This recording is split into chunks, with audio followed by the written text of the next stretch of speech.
जय हिंद। आपका स्वागत है KSC क्लासेस गया में। आज का टॉपिक है, सबसे पहले हम लोग पढ़ेंगे उत्तल दर्पण के बारे में और उसके बाद जानेंगे उत्तल दर्पण में वस्तु को कहाँ पर रखेंगे तो उसका प्रतिबिंब कहाँ पर बनेगा। और उसके बाद हम लोग पढ़ेंगे उत्तल दर्पण के उपयोग के बारे में। अब जरा ध्यान से समझेगा, किसके बारे में हम लोग जानेंगे तो उत्तल दर्पण के बारे में जानेंगे। इससे पहले हम एग्जाम्पल के मदद से बताते हैं। मान लेते हैं तुम्हारे पास एगो फुटबॉल है। अब बताओ फुटबॉल होता है कैसा, तो फुटबॉल पूरी तरह से गोल होता है, गोल हम बना दिए। लेकिन वो फुटबॉल तुम्हारे पास शीशा के है। फुटबॉल तुम्हारे पास किसका है तो शीशा का है। अब जरा ध्यान से समझेगा, अब फुटबॉल तो शीशा का है लेकिन वो फुटबॉल को काट के दो बराबर भाग में बांट दिया। तो बताओ हम काट देते हैं और दो बराबर काट देंगे तो दो बराबर भाग में बट गया। अब जरा ध्यान से समझेगा, यदि यही भाग के बाहर को हम रंग देंगे, बाहर वाला हिस्सा को, तो ई कहलाएगा कौन दर्पण, अवतल दर्पण। और यदि इसके अंदर वाला भाग को रंग देंगे तो ई का कहलाएगा उत्तल दर्पण। ये वाला बातें पहले क्लियर हुआ कि नहीं। अच्छा बताओ, ये फुटबॉल वो पहले का था तो पूरी तरह से गोल था, और इसके ये गोल था और ये शीशा के है, इसीलिए इसको पूरा वाला भाग को कहेंगे गोलीय दर्पण। अब गोलीय दर्पण के बीच बीचवा में क्या होता है तो एगो केंद्र होता है, और यही केंद्र को क्या कहते हैं, वक्रता केंद्र कहते हैं। और वक्रता केंद्र को कौन चीज से सूचित किया जाता है तो सी से सूचित किया जाता है। ये वक्रता केंद्र को कौन चीज से सूचित करेंगे, सी से। यानी गोलीय दर्पण के केंद्र को क्या कहेंगे, वक्रता केंद्र। क्लियर। उसके बाद बताएं क्या कि गोलीय दर्पण के अंदर वाला भाग रंगल होगा तो वो कहलाएगा उत्तल दर्पण। उसके बाद बताएं क्या कि गोलीय दर्पण के बाहर वाला भाग रंगल होगा तो वो कौन दर्पण कहलाएगा, तो वो अवतल दर्पण कहलाएगा। पहले ई वाला बातें क्लियर हुआ कि नहीं, यहाँ तक तो बातें समझ में आया।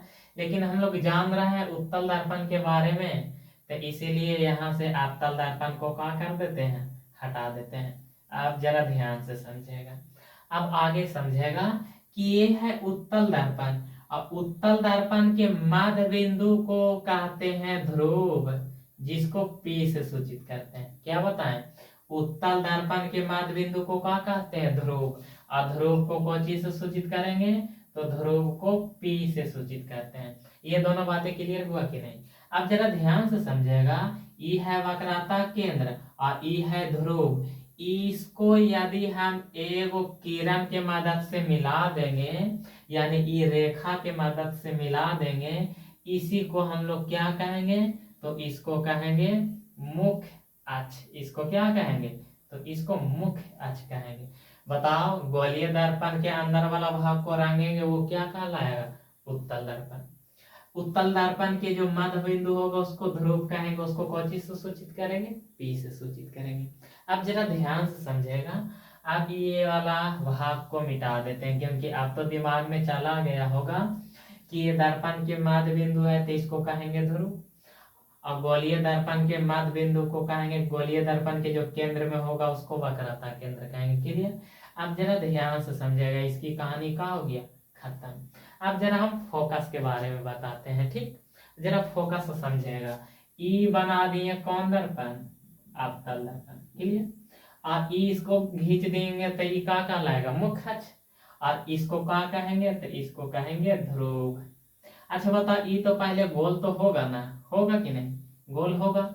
और गोल होगा तो अगर बीचे वाला को क्या कहेंगे, वक्रता केंद्र, जिसको सी से सूचित करते हैं। अब जरा ध्यान से समझेगा, इसको हटा देते हैं। यदि प्रकाश के किरण को ये मुख्य अक्ष के समांतर गुजारेंगे, मुख्य अक्ष के समांतर क्या करेंगे, गुजारेंगे। ऐसे से जा रहा है, तिरिया के साइन दे दिए हैं इधर से, तो अब गुजारने के बाद दर्पण से टकरा के ही लौटेगा, और लौटने के बाद मुख्य अक्ष के जिस बिंदु पर मिलेगा एकरा का कहेंगे, फोकस कहेंगे। अब बताओ, फोकस नाम लेंगे तो समझ में तो आना चाहिए। क्या समझ में आना चाहिए कि यदि मुख्य अक्ष के समांतर किरण को दर्पण पर डालेंगे तो दर्पण से टकरा के वापस लौट जाएगा, और लौटने के बाद मुंह खच के जिस बिंदु पर मिलेगा ओकरे क्या कहेंगे, फोकस कहेंगे। क्लियर, फोकस तो समझ में आया। अब जरा समझो कि उत्तल दर्पण में वस्तु को कहाँ कहाँ रखते हैं। तो उत्तल दर्पण में वस्तु को कितने जगह रखा जाता है, तो 3 जगह। ये कहाँ है, तो ये ध्रुव है। और ध्रुव के इधर जैसे जैसे बढ़ेंगे ना, तो ये का कहलाएगा, अनंत कहलाएगा। का कहलाएगा, अनंत कहलाएगा।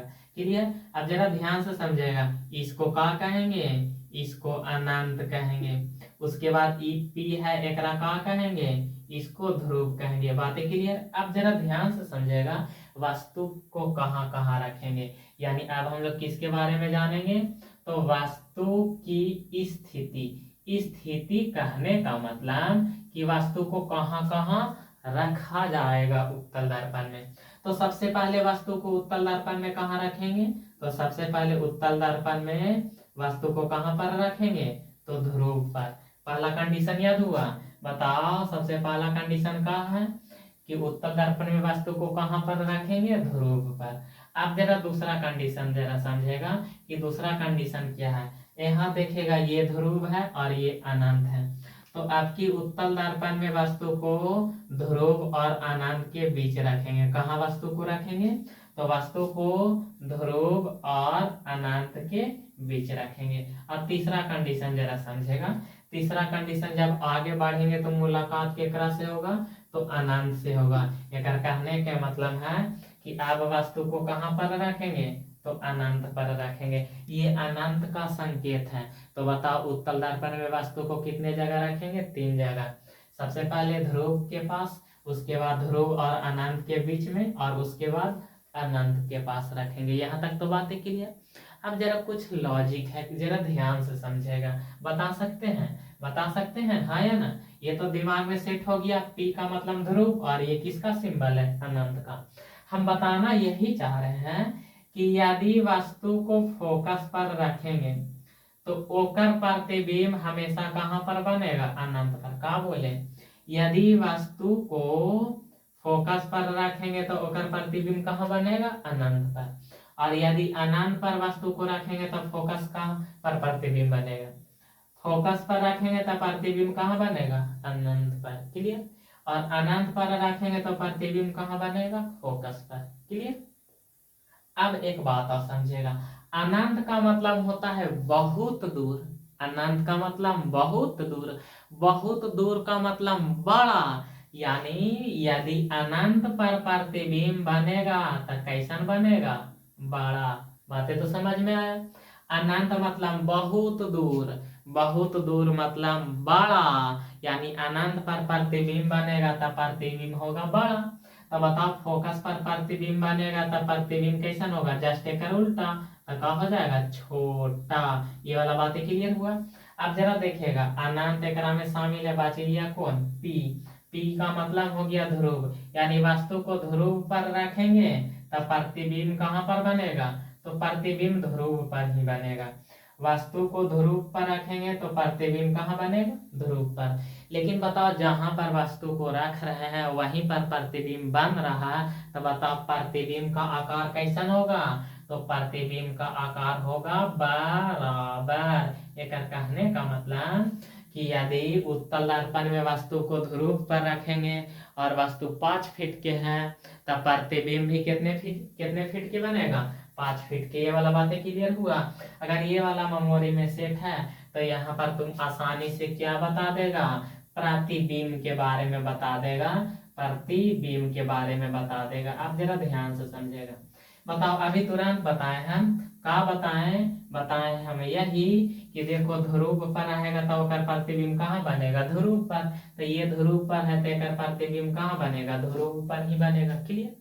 अब बताओ ई ध्रुव है और ई अनंत है, तो ध्रुव के ध्रुव पर तो प्रतिबिंब बनेगा, लेकिन ये अनंत को हटाएंगे तो अनंत पे वस्तु को रखेंगे तो प्रतिबिंब कहाँ बनेगा, अनंत पर रखेंगे तो प्रतिबिंब कहाँ बनेगा, फोकस पर।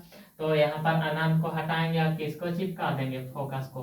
एक कहने का मतलब है कि यदि वस्तु को ध्रुव और अनंत के बीच में रखेंगे तो उसका प्रतिबिंब कहाँ बनेगा, ध्रुव और फोकस के बीच में। ये वाला बात है क्लियर। अब जरा ये बताओ अनंत पर वस्तु को रखेंगे तो प्रतिबिंब कहाँ बनेगा। देखो ये डाटा यहाँ बताया है ना, अनंत अनंत पर रखेंगे तो प्रतिबिंब कहाँ बनेगा, फोकस पर। तो यहाँ का हो जाएगा फोकस। ये वाला बातें क्लियर, इतना बातें तो समझ में आया।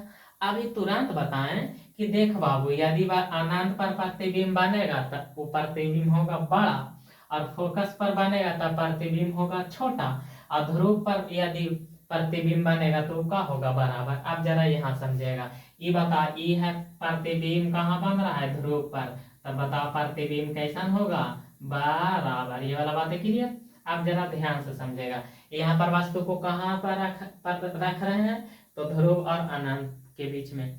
प्रतिबिंब कहाँ बन रहा है, तो ध्रुव और फोकस के बीच में। तो बताओ फोकस तो शामिल है ना, तो बताओ फोकस शामिल है तो प्रतिबिंब कैसा बनेगा, प्रतिबिंब बनेगा छोटा। बातें क्लियर। आप जरा यहाँ समझेगा, बताओ यहाँ भी फोकस शामिल है, तब फोकस शामिल है यानी फोकस पर प्रतिबिंब बन रहा है, तब प्रतिबिंब कैसा होगा, तो प्रतिबिंब होगा छोटा। यहाँ तक तो बातें क्लियर, हाँ या ना, इतना बातें समझ में आया। अब देखो ये वाला डाटा को याद रखने के लिए बस ये फिगर को दिमाग में सेट रखो, और उसके बाद ये वाला बात याद रखो कि फोकस पर रखेंगे तो प्रतिबिंब अनंत पर बनेगा, और अनंत पर रखेंगे तो प्रतिबिंब फोकस पर बनेगा।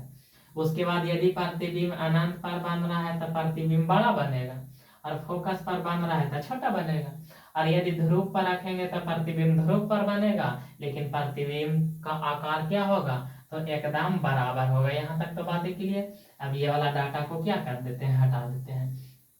अब यहाँ से एक बात जरूर याद रखना, याद क्या रखना है कि हम लोग वस्तु को कहाँ पर रख रहे हैं, तो वस्तु को रख रहे हैं उत्तल दर्पण में। तो उत्तल दर्पण में वस्तु को कहीं पर भी रखेगा तो उसका प्रतिबिंब कैसा बनेगा, तो उसका प्रतिबिंब आभासी बनेगा। और आभासी का दूसरा नाम क्या है, तो काल्पनिक प्रतिबिंब बनेगा। ये वाला बात है क्लियर। और जब आभासी प्रतिबिंब बनेगा तो निश्चित है कि वस्तु एकदम पूरी तरह से क्या होगा, सीधा। उत्तल दर्पण में वस्तु को कहीं पर रख दो तो उसका प्रतिबिंब क्या बनेगा, आभासी। आभासी का दूसरा नाम है काल्पनिक, और क्या बनेगा, सीधा। इतना बातें मेमोरी में सेट हुआ है या नहीं। अब इसे एक दो बार प्रैक्टिस कर लेगा, निश्चित है कि तुम्हें क्या हो जाएगा, आराम से याद हो जाएगा। अब जितना बात बताए हैं देखो, 1 मिनट में हम क्या कर देते हैं, रिपीट कर देते हैं। ई बना दिए कौन दर्पण, ई हो गया उत्तल दर्पण, क्लियर। अब बता, ई का हो गया मुख्य अक्ष, ई का हो गया ध्रुव, और एक ध्रुव के आगे वाला भाग का कहलाएगा अनंत। तो बताओ वस्तु को कहाँ पर रखेंगे, तो एक बार ध्रुव पर रखेंगे, एक बार कहाँ रखेंगे, तो ध्रुव और अनंत के बीच, और आपकी वस्तु को कहाँ रखेंगे, अनंत पर। यानी वस्तु को उत्तल दर्पण में कितने जगह रख सकते हैं, तो 3 जगह रख सकते हैं। सबसे पहला कहाँ, ध्रुव पर, दूसरा कहाँ रखेंगे, तो ध्रुव और अनंत के बीच वस्तु को रखेंगे, तीसरा कहाँ रखेंगे वस्तु को, तो अनंत पर। क्लियर। आप जरा ध्यान से समझेगा। तो पहला डाटा तो ये याद होना चाहिए कि उत्तल दर्पण में वस्तु को कहीं पर भी रख दो उसका प्रतिबिंब कैसा बनेगा, तो उसका प्रतिबिंब आभासी बनेगा, और आभासी के साथ साथ कैसा बनेगा, तो सीधा बनेगा। क्लियर है या ना। अब बताओ वस्तु को ध्रुव पर रखेंगे तो प्रतिबिंब कहाँ बनेगा, ध्रुव पर। वस्तु को ध्रुव पर रखेंगे और अनंत के बीच में, तो प्रतिबिंब कहाँ बनेगा, ध्रुव और फोकस के बीच में। क्लियर। और यदि वस्तु को अनंत पर रखेंगे तो प्रतिबिंब कहाँ बनेगा, फोकस पर। मेमोरी में तो सेट हुआ, दिमाग में सेट हुआ या नहीं। 1-2 बार वीडियो को देख लेना और 2-3 बार खुद से लिख लेना, प्रैक्टिस कर लेना, फिगर बना के, निश्चित है याद हो जाएगा। और ये तो बात बताए हैं कि बाबू ध्रुव पर प्रतिबिंब बन रहा है तो कैसा होगा, बराबर होगा। और एकरा में फोकस पर प्रतिबिंब बन रहा है तो प्रतिबिंब कैसा होगा, छोटा। अब फोकस पर प्रतिबिंब बन रहा है तो प्रतिबिंब कैसा होगा, छोटा। देखो जितना फिगर में हम समझाए थे बना बना के, उस 1 मिनट के अंदर पूरा डाटा लिख दिए या नहीं। और यहाँ से सवाल लगभग पूछा ही जाता है ज्यादातर रेलवे के एग्जाम में। सबसे पहले देखो फिगर दिमाग में सेट होनी चाहिए, और यहाँ से कई तरह के सवाल बनता है। अगर वो पूछेगा तो ये विश्वास है कि आपसे वो सवाल गलती नहीं होगा। क्लियर। अब जरा ध्यान से समझेगा, ये उत्तल दर्पण है ना, उत्तल दर्पण को अपसारी दर्पण भी कहते हैं। उत्तल दर्पण को और किस नाम से जानते हैं, तो अपसारी दर्पण के नाम से जानते हैं। अब जरा ये समझो कि आखिर इसको अपसारी कहते हैं क्यों। तो जरा ध्यान से समझेगा, ई है कौन दर्पण, तो उत्तल दर्पण, क्लियर। और ये बना दिए का मुख अक्ष। अब जब ये उत्तल दर्पण है, उत्तल दर्पण पर यदि प्रकाश के किरण को डाला जाएगा तो उस कंडीशन में क्या होता है, प्रकाश के किरण चारों तरफ का होगा, फैल गया, मतलब मुख अक्ष के समांतर जा रहा है, टकराने के बाद ही क्या हो गया, फैल गया। और ये भी मुख अक्ष के समांतर जा रहा है, तो यहाँ से टकराने के बाद इधर की ओर प्रकाश का हो जाता है, फैल जाता है। तो ये प्रकाश फैल रहा है ना, इसी को क्या कहते हैं, अपसारी दर्पण, क्लियर। तो बताओ उत्तल दर्पण को कौन दर्पण कहते हैं, अपसारी दर्पण। क्यों कहते हैं, तो एक बात याद रखना कि उत्तल दर्पण पर यदि प्रकाश को डालते हैं तो प्रकाश टकराने के बाद वो प्रकाश चारों तरफ क्या हो जाता है, फैल जाता है। यहाँ तक तो बातें क्लियर। अब जरा अगला बातें समझेगा। अब हम लोग पढ़ेंगे उत्तल दर्पण के उपयोग। अब हम लोग किसके बारे में जानेंगे, तो अब हम लोग जानेंगे उत्तल दर्पण के उपयोग के बारे में जानेंगे। उपयोग मतलब उत्तल दर्पण का उपयोग कहाँ कहाँ किया जाता है, तो जरा ध्यान से समझिएगा। इसका पहला उपयोग है परावर्तक लैंप के रूप में इसका इस्तेमाल किया जाता है। किस रूप में, तो परावर्तक लैंप के रूप में किसका इस्तेमाल किया जाता है, तो परावर्तक लैंप के रूप में किसका इस्तेमाल किया जाता है, उत्तल दर्पण का। परावर्तक लैंप कहाँ तुमको देखने के लिए मिलेगा, तो सड़क पर जो लाइट होता है ना, वहां पे इसका इस्तेमाल किया जाता है। उसके बाद दूसरा उपयोग का है, तो दूसरा उपयोग साइड मिरर के रूप में इसका उपयोग किया जाता है। किस रूप में इसका उपयोग किया जाता है, तो साइड मिरर के रूप में उपयोग इसका किया जाता है, किसका, उत्तल दर्पण का।